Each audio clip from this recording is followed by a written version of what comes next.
स्वागत है एक बार फिर से आपका।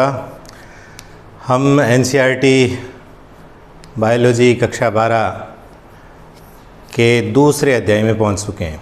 पिछले 3 वीडियो में हमने पहले अध्याय को पूर्ण किया है। अब चैप्टर सेकंड यूनिट 6 वैसे और 12th क्लास के हिसाब से पहली यूनिट और उसका सेकंड चैप्टर का नाम है sexual reproduction in flowering plants, Pushpi पादपों में लैंगिक जनन के सामान्य परिचय, उसके प्रकार और उनका एक समेकित हमने एक कंबाइंड स्टडी हमने की थी पिछले 3 वीडियोज़ में, और अब उसको अलग अलग कर रहे हैं। इस चैप्टर में हम लोग जो पादपों में प्लांट्स में जो सबसे एडवांस प्लांट्स है एंजियोस्पर्म्स, जिनको हम लोग पुष्पी पादप या फ्लावरिंग प्लांट्स भी कहते हैं, उनमें जनन के बारे में अध्ययन करेंगे। और आगामी चैप्टर में हम लोग अध्ययन करेंगे मानव में लैंगिक जनन के बारे में। ठीक है, तो इस चैप्टर को शुरू करते हैं। तो पुष्पी पादपों में जो सबसे जो लैंगिक जनन का अंग है, लैंगिक जननांग जो है वो उसके पुष्पों में पाए जाते हैं, फूल में पाए जाते हैं। ठीक है, फूल का हमारे दैनिक जीवन में बहुत ही महत्वपूर्ण एक भूमिका है, एक बहुत ही आवश्यक अंग है। चाहे उसका सौंदर्य के रूप में लें, चाहे उसका धार्मिक महत्व के रूप में लें। और हम लोग बगीचे वगैरह में भी घूमने जाते हैं जहाँ पे पुष्प रहते हैं, तो वहाँ पे हमारा एक अलग प्रकार से जो मनोबल बढ़ता है या हमारी जो आत्मिक संतुष्टि होती है उसका हम लोग एक अलग ही अनुभव होता है उसको देखने का। तो उन पुष्पों का न केवल ये महत्व है बल्कि ये पादपों के लैंगिक जनन भी अंग जो है वो भी इसी के अंदर धारण किए हुए रहते हैं। आज हम उसकी संरचना के बारे में पढ़ेंगे और पुष्पों के बारे में अपने को पढ़ना है। तो इसमें एक जो महत्वपूर्ण चीज़ है पुष्पों के बारे में वो यह है कि पुष्पों के बारे में हम लोग ये कहते हैं कि फ्लावर जो है वो एक मॉडिफाइड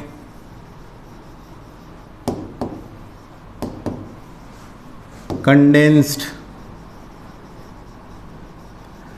शूट है, एक रूपांतरित संघनित प्ररोह है। पुष्प के बारे में हम लोग ये कहते हैं कि पुष्प एक मॉडिफाइड कंडेंस्ड शूट है। पादप के 2 ही भाग होते हैं, रूट और शूट, है ना। रूट और शूट में या मूल और प्ररोह में जो मूलभूत अंतर ये है कि जो सूट या तना या प्ररोह जो होता है उसमें पर्व संध्या होती है, पर्व संध्या होती है, नोड्स और इंटरनोड्स होते हैं। और जो रूट होते हैं उनमें नोड्स इंटरनोड्स का अभाव होता है। ये एक मूलभूत अंतर है। बाकी अन्य अंतर भी सबके अपवाद हैं कि जो जड़ें जो होती हैं, रूट्स जो होती है वो ज़मीन के अंदर होती है या भूमिगत होती हैं, ज़मीन के अंदर होती है, तना भूमि के ऊपर होता है। इन सब के अपवाद हैं।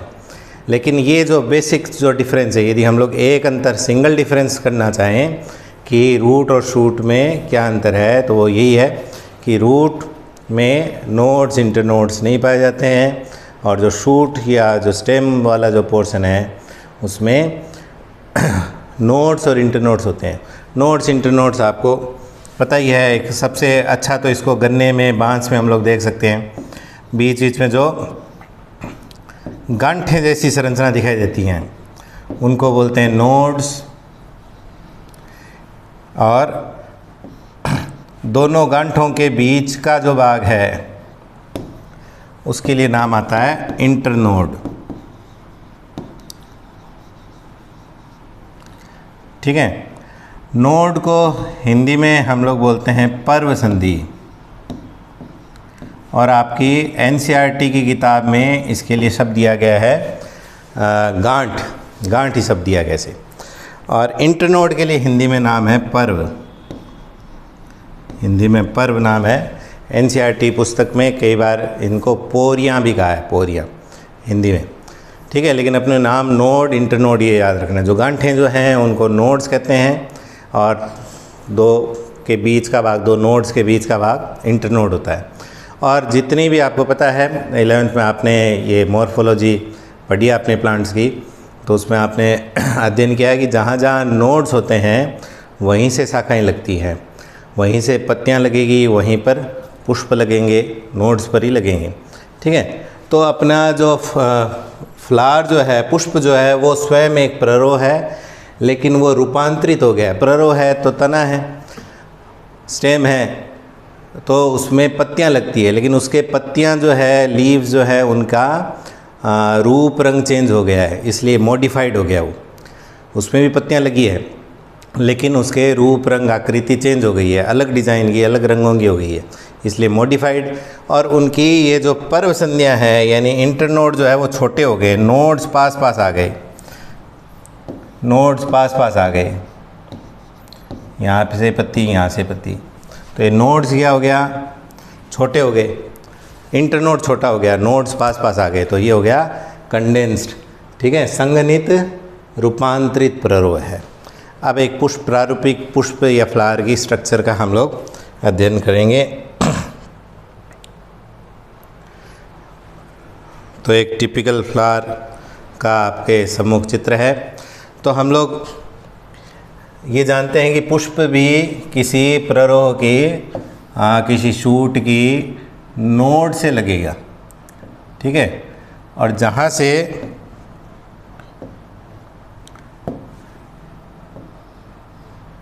पुष्प लगता है,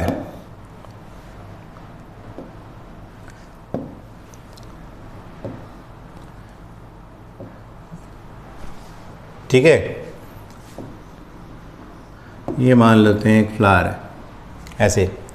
तो जिस स्टेम के, जिस ब्रांच से फ्लावर जुड़ा हुआ अटैच है, उसके लिए हम कहते हैं मदर एक्सिस या मातृ अक्ष। ठीक है, मदर एक्सिस है वो, जिससे पुष्प लगा है। ठीक है, और जिस इस छोटे से डंठलनुमा भाग से जिससे जुड़ा हुआ है, उसके लिए शब्द आता है पेडिसल, या हिंदी में कहें तो पुष्प वृंत। तो पुष्प वृंत की सहायता से, फ्लावर पेडिसेल की सहायता से मदर एक्सिस से अटैच रहता है। ठीक है, फिर इस पेडिसेल का शीर्षस्थ भाग थोड़ा फूला हुआ होता है, और उसके लिए हम लोग नाम देते हैं थैलेमस। थैलेमस, या हिंदी में इसको कहेंगे पुष्पासन। हिंदी में इसका नाम है पुष्पासन। अपने को इंग्लिश वर्ड्स याद रखने हैं, क्यों आगे जितने भी आपकी आगे की स्टडीज़ होगी, चाहे आप आगे की प्रिपरेशन करें, चाहे आप MBBS करें, चाहे आगे आप BSc करें, सब आगे जो वर्ड्स, जो टर्मिनोलॉजी चलेगी, वो सब अंग्रेजी में चलेगी, इसलिए आपको इंग्लिश वर्ड्स भी अपने को याद रखना है। ठीक है, तो इसको बोला है पुष्पासन या थैलेमस। अब इस थैलेमस किसका अंतिम पोर्शन है? पुष्प वृंत का, पेडिसेल का, जो थोड़ा सा फूला होता है। और पुष्प के 4 पुष्पीय पर्ण होते हैं, या उसके जो 4 चक्र पाए जाते हैं पुष्पीय पर्णों के, लीफ पाए जाते हैं, पत्तियां होती है लेकिन उनकी मॉडिफाइड हो गई है। ठीक है, तो उन चारों में से सबसे बाहर वाला जो पोर्शन है, सबसे बाहर वाला जो होता है, उसको हम लोग हिंदी में बोलते हैं बाह्य दल, और अंग्रेजी में नाम है उसका सेपल। बाह्य दल प्राय हरे रंग के होते हैं, और कलिका अवस्था में, बड जब रहती हैं पुष्प की, कलिका अवस्था में उनको सुरक्षित रखते हैं, बंद रखते हैं। हम लोग देखते हैं कि जब भी कोई नया फूल खिलने वाला हो, हमें पता चल जाता है कि हरे रंग की संरचना ऐसे फूली हुई संरचना दिखाई देती है, और बाद में जब पुष्प खिलता है तो वो नीचे आ जाता है पोर्शन। तो वो हरे रंग की जो संरचना अपने को दिखाई देती है, वो क्या है? सेपल या बाह्य दल। ठीक है, और बाह्य दलों का समूह, ये एक सेपल है, ये दूसरा सेपल है, और इनका समूह के लिए हम कहेंगे कैलिक्स। समूह को कहेंगे कैलिक्स या बाह्य दल पुंज। ठीक है, बाह्य दलों का समूह, बाह्य दल पुंज। सेपल एक यूनिट है, और उसका पूरा जो चक्र है, पूरा जो रोल जो है, उसके लिए नाम आएगा कैलिक्स। ठीक है, फिर पुष्प का अगला भाग जो रंगीन पोर्शन है, रंगीन पोर्शन जो है, उसके लिए शब्द है पेटल। पेटल हिंदी में इसके लिए नाम आता है दल। हिंदी में इसको कहेंगे दल।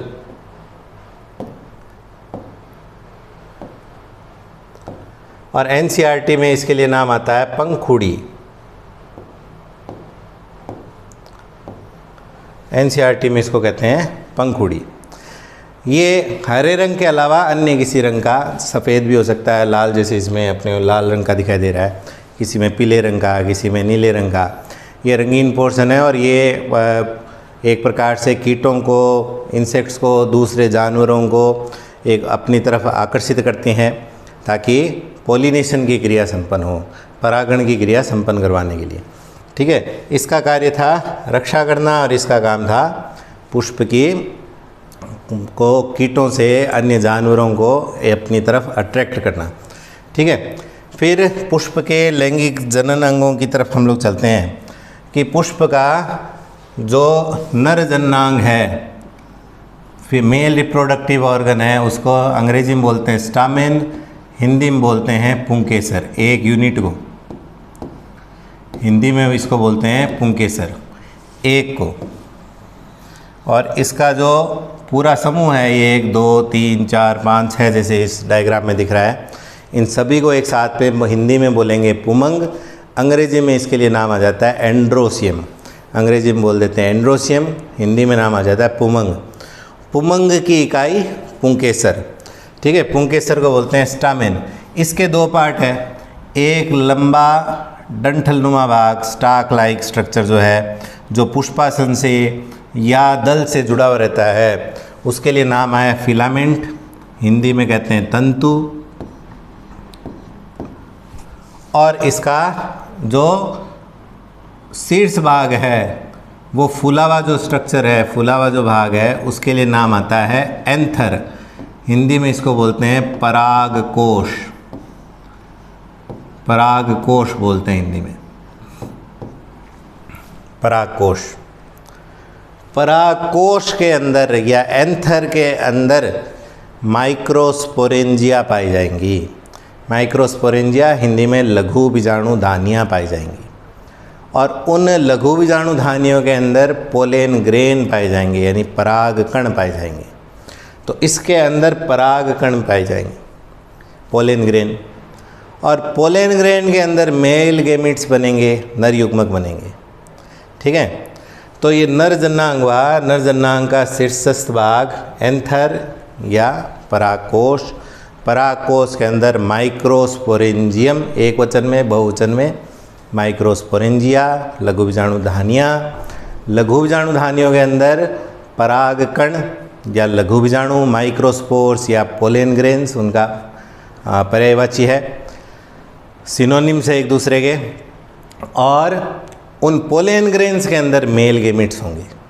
ठीक है, फिर हम लोग इसके फीमेल रिप्रोडक्टिव ऑर्गन की तरफ चलते हैं। तो वो फीमेल रिप्रोडक्टिव ऑर्गन ये है, ये पूरा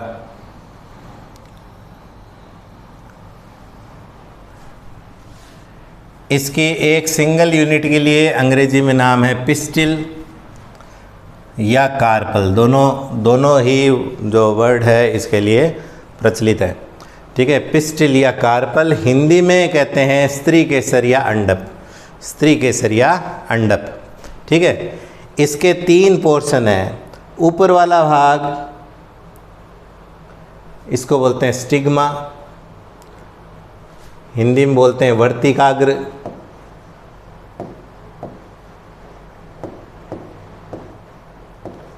हिंदी में बोलेंगे वर्तिकाग्र।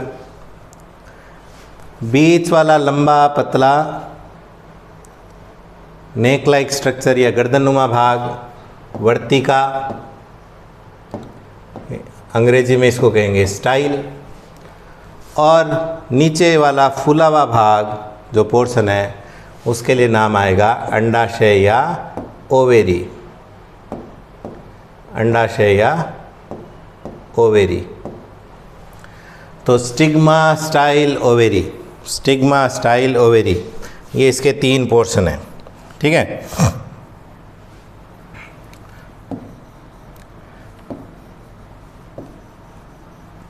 3। अब इसमें जैसे हमने बात की थी कि इस परागकोश के अंदर परागकण बने, पोलन ग्रेन्स, पोलन ग्रेन के अंदर मेल गैमेट। वैसे ही इसका जो सबसे इम्पोर्टेंट पोर्शन है वो है ये ओवेरी। ओवेरी के अंदर होता है ओव्यूल, ओवेरी के अंदर ओव्यूल।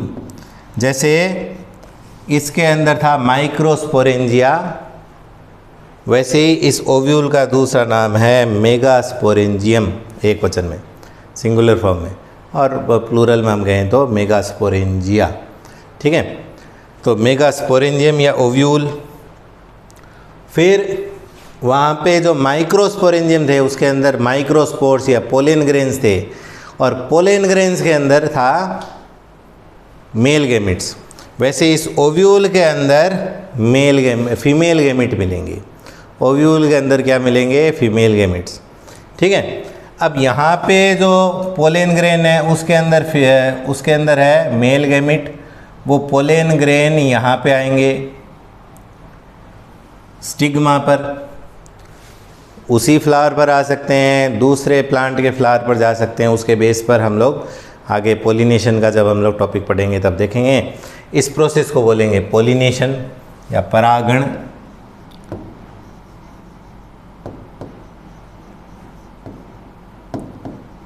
पोलिनेशन हिंदी में परागण। पोलिनेशन के कारण से जो पोलन ग्रेन स्टिग्मा तक पहुंचेंगे उससे पोलन ट्यूब आएगी। पोलन ट्यूब के अंदर मेल गैमेट्स होंगे। वो मेल गैमेट्स यहाँ पर आकर फर्टिलाइजेशन करेंगे। ओव्यूल के अंदर जाकर फीमेल गैमेट को, जिसको एग कहेंगे, एग सेल को ये फर्टिलाइज करेंगे, तब जाके फर्टिलाइजेशन की प्रोसेस पूर्ण होगी। ठीक है, तो यदि हम लोग एक बार फिर से इसको समराइज करें इस स्ट्रक्चर को, तो हम देखते हैं कि जो स्टाक लाइक स्ट्रक्चर जो है, जिसके सहायता से जो फ्लावर है अपनी मदर एक्सिस से अटैच रहता है, उसको बोलते हैं पेडिसिल या पुष्पवृंत। पुष्पवृंत का लास्ट जो पोर्शन है वो फूला हुआ रहता है, उसको बोलते हैं थैलेमस। और जो फ्लावर में 4 रोल्स पाए जाते हैं लीव्स के, फ्लोरेट्स के हम लोग कह सकते हैं, उनमें जो पहला रोल है वो बनता है सेपल से। सेपल का जो समूह है उसको हम बोलेंगे कैलिक्स। दूसरा जो रंगीन पोर्शन जो है, जो इंसेक्ट्स वगैरह को अट्रैक्ट करता है फ्लावर की तरफ पोलिनेशन के लिए, उनको नाम है कोरोला। कोरोला की यूनिट है पेटल। तो ये एक पेटल, ये दूसरी पेटल, ये तीसरी पेटल, इन सभी का जो एक कंबाइंड हम लोग जो नाम बोलेंगे उसको बोलेंगे कोरोला। ये दोनों सिर्फ सहायता करते हैं सेक्सुअल रिप्रोडक्शन में, डायरेक्टली इन्वॉल्वमेंट इनका नहीं है।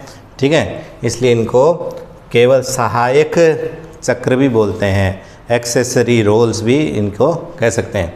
फिर 2 जन्नांग, दोनों एक ही फ्लावर में हो सकते हैं। जैसे हम लोग पिछले वीडियोस में हमने इस बारे में चर्चा की थी कि ये मोनोसियस होंगे या डायोसियस होंगे, है ना। बाईसेक्सुअल, यूनिसेक्सुअल, उसमें हमने देखा था कि यदि केवल मेल फ्लावर होता है उसमें सिर्फ स्टामेन मिलते हैं, ये पिस्टिल नहीं मिलता है, तो स्टेमिनेट फ्लावर बोलते हैं। ठीक है, और यदि फीमेल फ्लावर हो तो सिर्फ उसमें ये पिस्टिल या कार्पल मिलेगा, ये स्टामेन नहीं मिलते हैं, तो उसके लिए नाम आता है पिस्टिलेट फ्लावर, है ना। लेकिन ज़्यादातर जो फ्लावर है वो बाईसेक्सुअल होते हैं, उसमें दोनों ही उनके रिप्रोडक्टिव ऑर्गन मिलते हैं। तो ये स्टामेन का जो स्टाक लाइक स्ट्रक्चर है उसको बोलते हैं तंतु या फिलामेंट। इसका जो लास्ट पोर्शन जो फुला हुआ है उसको हम बोलते हैं एंथर या परागकोश। ऐसे ही जो पिस्टिल या कार्पल है उसका सबसे जो आधारीय भाग है, नीचे वाला भाग जो फूला हुआ है, उसको ओवेरी अंडाशय। फिर एक नेक लाइक स्ट्रक्चर है, गर्दन जैसी संरचना, लंबी पतली, उसको स्टाइल। और उसका जो अंतिम जो पोर्शन है उसको बोलते हैं स्टिग्मा। ठीक है, तो स्टिग्मा, स्टाइल, ओवेरी, ये 3 इसके अलग अलग भाग हैं। अब आगे बढ़ते हैं और एक बार हम लोग इनके वो नाम अलग अलग, काफ़ी सारे अलग अलग है। जैसे ये यूनिट है स्टामेन, लेकिन पूरा इसका जो हम लोग यदि कोई पूछे कि मेल रिप्रोडक्टिव स्ट्रक्चर को कहते क्या हैं, तो हम लोग कहेंगे एंड्रोसियम बोलते हैं उसको। ऐसे ही बाह्य दल सेपल, लेकिन बाह्य दलों का समूह हिंदी में तो बाह्य दल पुंज हो गया, बाह्य दलों का समूह बाह्य दल पुंज, लेकिन सेपल का समूह के लिए अंग्रेजी में सेपल शब्द नहीं है, जबकि उसके लिए जो वर्ड है उसका नाम है कैलिक्स, कैलिक्स कोरोला, ऐसे अलग अलग नाम आएंगे। तो उन सबको एक साथ में हम लोग देखना चाहें तो उससे पहले एक और मैं बताना चाहूँगा कि ये एनसीईआरटी के बुक से डायग्राम है, कि जैसे मैं आपको पहले वीडियो से बता रहा हूँ कि हिंदी एडिशन में कुछ थोड़ी बहुत मिस्टेक्स है, माइनर मिस्टेक्स है, उनको हम लोग रेक्टिफाई करते जाएंगे।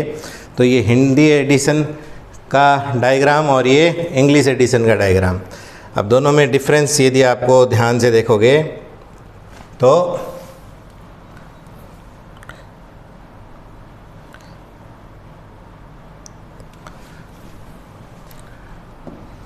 इंग्लिश एडिशन में इसको एंथर बोला है और ये बाहर वाले पोर्शन को पेटल बोला है ना। हिंदी एडिशन में उल्टा हो गया, ये होगा पराग कोश,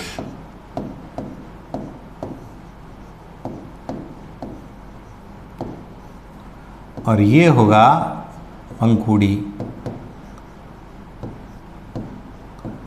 नाम एक दूसरे से इंटरचेंज करना है, ठीक है। यानी ये पेटल है और ये जो है ये एंथर है। तो ये एक अपने को गलती सुधारनी है हिंदी एडिशन वाली बुक में। अब एक समराइज हम लोग देखते हैं। फ्लावर रोल्स जो है पुष्पीय चक्र, सबसे बाहर वाला चक्र का नाम हिंदी में नाम है बाह्य दल पुंज, ठीक है। और इसकी एक यूनिट जो है उसको हिंदी में बोल देते हैं बाह्य दल, लेकिन अंग्रेजी में कैलिक्स सेपल, ठीक है। एक सिंगल जो लीफलेट है, जो पुष्पीय पर्ण है, उसको तो हम लोग कहेंगे सेपल, लेकिन उसका जो समूह है उसको एक साथ में उस चक्र को, उस रोल को लिए क्या नाम आएगा, कैलिक्स। ऐसे ही जो दूसरा रोल है उसका लिए हिंदी में नाम है दलपुंज, और इसकी जो यूनिट है उसको हिंदी में नाम दल या पंखुड़ी, लेकिन अंग्रेजी में नाम दलपुंज के लिए नाम क्या आएगा, कोरोला, और उसकी यूनिट के लिए नाम क्या आएगा, पेटल। अब इन दोनों का फंक्शन क्या था। कैलिक्स का फंक्शन था कि बड जब होता है, कली का रूप में जब फ्लावर होता है, तब उसकी प्रोटेक्शन करना है। इसका काम है अट्रैक्शन करना, आकर्षित करना, इंसेक्ट्स को, बर्ड्स को, अन्य अदर जो एनिमल्स है जो कि पॉलिनेशन करेंगे उन सबको अट्रैक्ट करना। अब जो ज़्यादा विकसित, जो और ज़्यादा एडवांस एंजियोस्पर्म प्लांट्स हैं वो है मोनोकोटिलेडन्स, एक बीजपत्री, ठीक है। एक बीजपत्री या मोनोकोटिलेडन्स जो हैं वो ज़्यादा एडवांस है डाइकोटिलेडन्स की कंपैरिजन में, द्विबीजपत्रियों की तुलना में। एक बीजपत्रियों में बहुत सारे ऐसे हैं जिनमें क्या हुआ कि ये दोनों ही फंक्शन एक ही करता है, दोनों ही काम एक, वही कलिका अवस्था में रक्षा करेगा, वही बाद में अट्रैक्ट कर लेगा। यानी हम लोग डिफ्रेंशिएट नहीं कर पाएंगे कि वो कैलिक्स है या कोरोला है, ठीक है। तो जब हम लोग दल और बाह्य दल में अंतर नहीं कर सकें, ठीक है, जब हम लोग डिफ्रेंशिएट नहीं कर सकें कि ये कैलिक्स है या कोरोला है, तब जो रोल पाया जाता है उसके लिए नाम आता है पेरिएंथ, हिंदी में कहेंगे परिदल पुंज। परिदल पुंज की उपस्थिति मोनोकोटिलेडन्स की स्पेशलिटी है। आपने 11th क्लास में 3 फैमिली के बारे में अपनी एनसीईआरटी की बुक में पढ़ा है।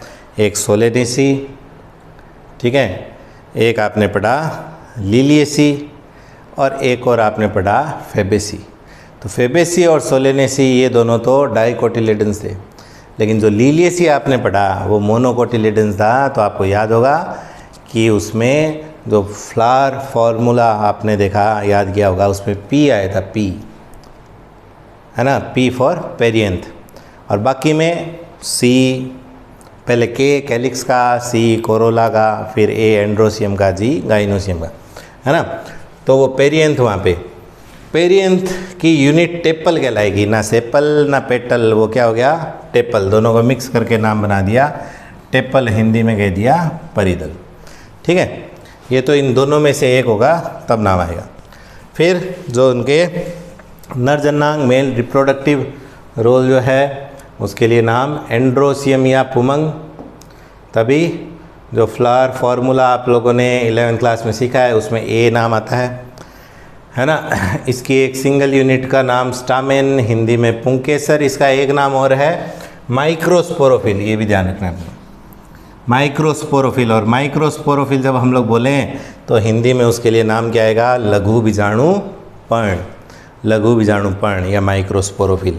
ऐसे ही जो फीमेल रिप्रोडक्टिव ऑर्गन है इसका, उसके लिए नाम है जायांग या गाइनोसियम। और गाइनोसियम की जो यूनिट है, एक सिंगल उसका जो यूनिट है उसके लिए नाम पिस्टिल या स्त्री केसर। इसका दूसरा जो सिनोनिम है या पर्यायवाची है वो है कार्पल, हिंदी में कहते हैं अंडप। और तीसरा, जैसे इसमें माइक्रोस्पोरोफिल था वैसे इसमें मेगास्पोरोफिल। जब मेगास्पोरोफिल बोलते हैं तो हिंदी में उसका अनुवाद हो जाता है गुरु बीजाणुपर्ण, गुरु बीजाणुपर्ण।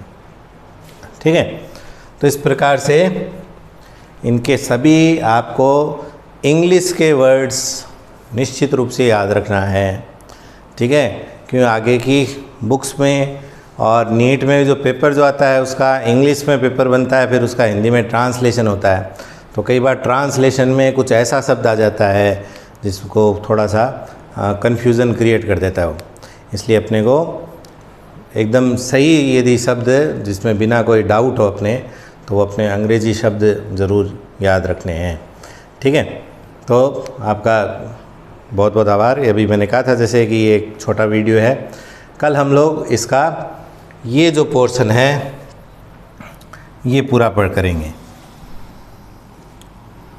इसका मेल रिप्रोडक्टिव स्ट्रक्चर्स, उसमें किस प्रकार पोलेन ग्रेन्स बनते हैं, वहाँ तक पूरा पढ़ेंगे।